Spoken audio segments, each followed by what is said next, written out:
Mga Lodi, ngayong araw ay isang importanteng bagay ang tatalakayin natin. At ito ay tungkol sa pag-iwas sa droga. Alam niyo ba mga Lodi, na ang paggamit ng droga ay maraming masamang epekto, hindi lamang sa ating sarili, kundi ganoon din sa mga taong nakapaligid sa atin. Kapag tayo ay gumamit nito at nagkaroon ng tinatawag na drug addiction, maaari tayong makaramdam ng iba't ibang side effects nito, katulad ng mood swings at depression, confusion, hallucination, pagkakaroon ng mental complications at marami pang iba. Marami ding mga sakit ang maaari nating makuha dito.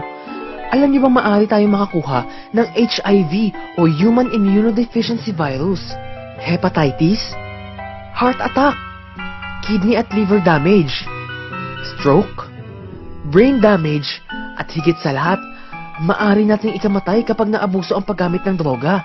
At dahil maaapektuhan ng husto ng droga ang ating pag-iisip, maaari tayong makagawa ng hindi mabuting gawain sa ating kapwa nang hindi natin namamalayan. Kaya naman mga Lodi, narito ang ilan sa mga maaari nating gawin upang maiwasan ang droga. Pumasok sa eskwelahan at mag-aral ng mabuti. Piliin ang sasamahang mga kaibigan. Mas mainam kung bumuo tayo ng isang barkada na may magandang impluwensya sa isa't isa.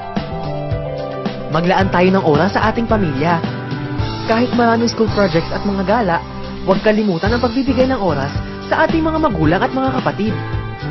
Mag-isip tayo ng mga bagay na maaari nating pagkalibangan na makatutulong sa atin upang paglinangin ang ating sarili, nang sa gayon ay hindi maimpluwensyahan ng hindi mabuting gawain.